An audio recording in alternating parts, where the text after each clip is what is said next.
Hello, lovely people. I'm Shaq, and welcome. I can tell I'm out of practice doing the videos. Struggling here. So I am working on costumes.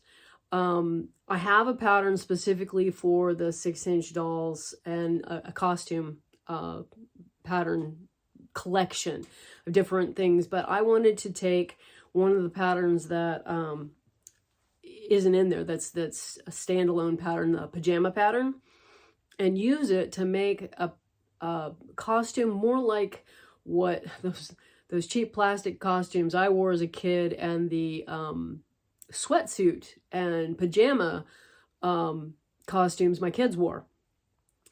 And so I took the pajama here, and he already had this little hood, the instructions for the ears to be able to put it on any type of hat are a free pattern, and then the hood is part of a hat and shoe collection, I think. Anyway, I added, of course, the oval on the front, and the other thing I wanted to do was add a tail, which I'll show you here. I was going to paint the white and black details to make it more fox-like. And so I tested on a scrap. The black worked just fine, but the white doesn't show enough. It just doesn't have full enough coverage for what I want. So on the tail, I, of course, got a half circle and pinked the edge and sewed that on to the end of the tail, which it's just a free-form shape. I did not, it's just flat foxtail type shape. There's not a pattern. I think it's pretty easy to do a pointed oval. And I'll sew that on the back, but I want to put the black details on the sleeves and on the feet. So I'm going to use the Posca pin for that. So I thought I'd turn the camera around. I've put this orange, no, that's not orange, red.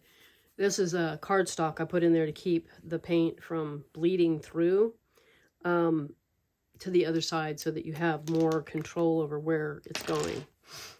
Because there's nothing like putting it on this side and finding out that it's all over in the wrong way on the other side.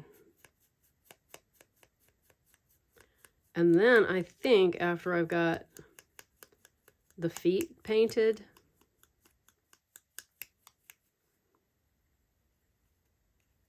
I'm going to go back with some white thread and do a little bit of the toe detail, I guess.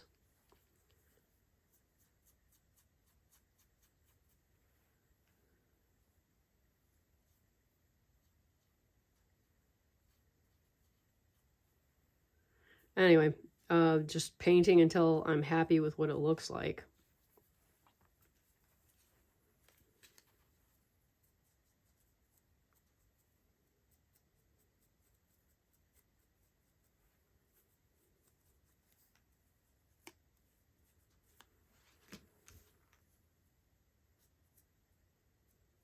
It looks like my pen needs to be replaced, so I'm going to get another pen. Be sure you protect your surface. And then try not to stick the other parts in there on top of it. You know, you get some color transfer. Just in case the properly working marker wouldn't do the light color, I wanted the sleeves to match, so I went through with the dead one and gave a bunch of light marks so that they would have a similar look. Although I feel like I'm not going to get, it's feeling like they're going to be different no matter what I do. Also, rotating this a little bit on the cardstock so that you get that edge.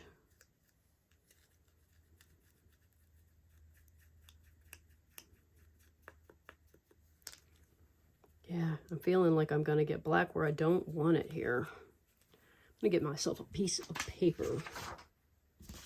Or how about, yeah, I got a lot of this red cardstock from back in the video store days. Still trying to work my way through it. We used different colors of cardstock to designate different categories of film, so that when you looked in the drawer it was a little easier, because the drawer was alphabetical, and if you knew, well, the red was used for adult films. If you knew you were looking for an adult film, the red stood out. And this was behind the counter where customers didn't go. Let's see. I'm ending up with a lot of paint on me.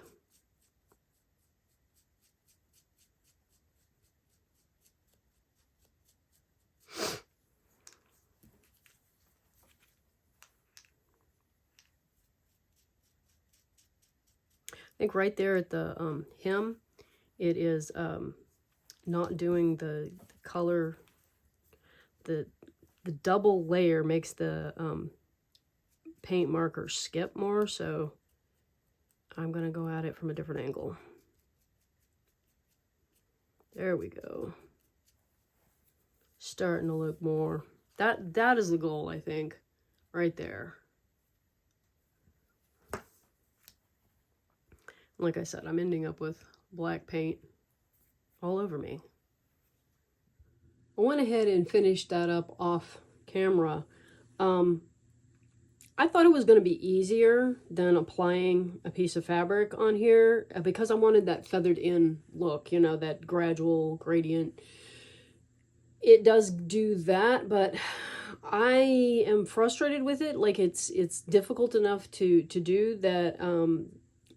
He's going to get black boots. We're going to skip the paint down here, and we're going to do boots with you know, with just a piece of, maybe I'll just make up some boots, and then he'll wear his jammies as socks. I think that's what we're going to do, is go with boots on the feet. So I'm going to make up some black boots, I think. And also be sure your paint, if you paint it, is completely dry before you try it on the doll. I'm sitting here really tempted to put it on him, but you know, you don't want paint transferring to the doll at all. I haven't had any problem with Posca pins transferring once they're dry. So they're pretty color fast, like no transfer from a dry paint. There. Yes, we're struggling with words.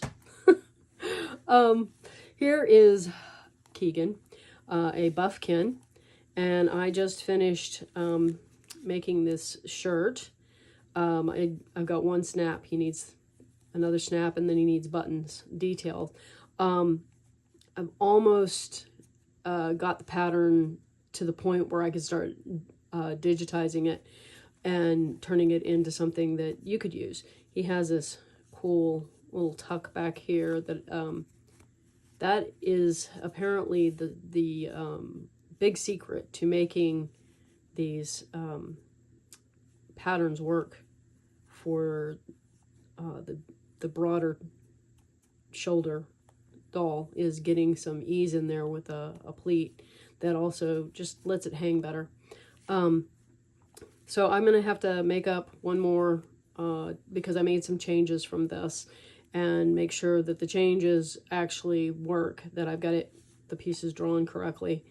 And then I will start digitizing it, and there will be a long sleeve shirt. In the meantime, you could go and make the tropical shirt.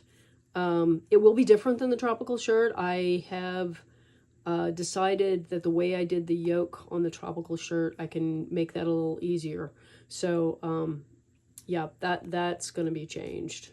It won't be the same shirt, so or same design. But you could take that tropical shirt and give it long sleeves. You might want to taper them. But yeah, have fun with that. Go get the tropical shirt pattern and have fun with it. As I keep seeing here, this is just meeting in front. It does have the space to overlap. I just hope that it doesn't pull funny once I get it there. I don't think it does. I think we're fine. Here I am worrying over it. That's not the only patterns and stuff I've been working on. I've actually been working on patterns for my son a shirt, because it turned out we didn't have a long sleeve collared shirt pattern anywhere in our stuff, and I didn't feel like buying one. Well, I should say I couldn't really afford to buy one. So I was like, this is ridiculous. I make patterns all the time. Make one for the human body. And I've also been working on my shirt, so I made this to have the button through. I started with a commercial pattern and then changed everything about it. Every single piece in that pattern got altered. And I just discovered today that there's one more change. I want this opening over a little further. I want it to land more here, straight off the wrist, instead of it's back a little bit from where I want it. And interesting. This shirt looks like I could just skip that and put it here on the seam. I don't know. I have to sit here and pay attention to where my seam rotates too. Things like that. Where you're changing it up and making it different than what it was. So I was thinking that if you already had the pajama pattern or the sweatshirt and pants pattern for any of these, the Real Pookie, the Pookie Pookie, and the Pookie Fee size, which he's not a Pookie Fee, but he's approximately the same size, then you could make costumes for your dolls using those patterns, or you could get the costume set and do a different kind of costume. But I encourage you to do something fun and creative with one of those patterns. And just a little note on fabric here. There is a difference between the Pookie Pookie size and the Real Pookie size. I can't get this onto a Pookie Pookie. It's just a tiny bit short. This, however, was made using the Real Pookie pattern, but this fabric is over 30 years old and it has no return. It's 100% cotton, and it just stretched out and didn't return. So and she's a little bit shorter than a Pookie Pookie, so it goes on her just fine. But that's kind of what I want to say about fabric. If your jersey has spandex in it, you might be able to get the Real Pookie onto a Pookie Pookie size doll. You might be able to make, some other changes. But if you're recycling really old jersey, know that it's probably going to bag out and it's going to be looser and won't return, because you'll stretch and it'll stay stretched. That's just a little note on, because I like to reuse fabric. This was pajamas that my youngest wore, and this fabric. And I like being able to go and use that fabric. One of the other outfits from the third kid got used to make another set. But I'm noticing that I only have this one for the Pookie in my stuff. My doll clothes get given away, and so I often don't have them, all the ones that I've made. And you'll note that the sleeves are a little short, and it's because this particular pajama was made for this doll, and her arms are a little shorter, and I hemmed it short. So the pattern has plenty of fabric. The hem is all the way up here, so there's plenty of fabric to put the sleeves too long, exactly, wherever you want them. It's just looking short on him because it wasn't made for him. Anyway, if you don't have any of these patterns, go check them out on my website at fairyrags.com. They're very inexpensive, and they have a lot of instruction, advice within the pattern. There's even tutorials, picture tutorial on basic stitches, so that you get the name of the stitch that you want to use. And if you don't know how to do it and the drawing doesn't make sense to you, you can take the name of that stitch and go put it into a Google or YouTube search and get a video instruction for that stitch. And have fun. Above all, have fun making up some costumes for your doll, and keep an eye out for the Buffkin long sleeve shirt pattern. And have a delightful day and a wonderful week, and I'll see you in the next one. Bye-bye.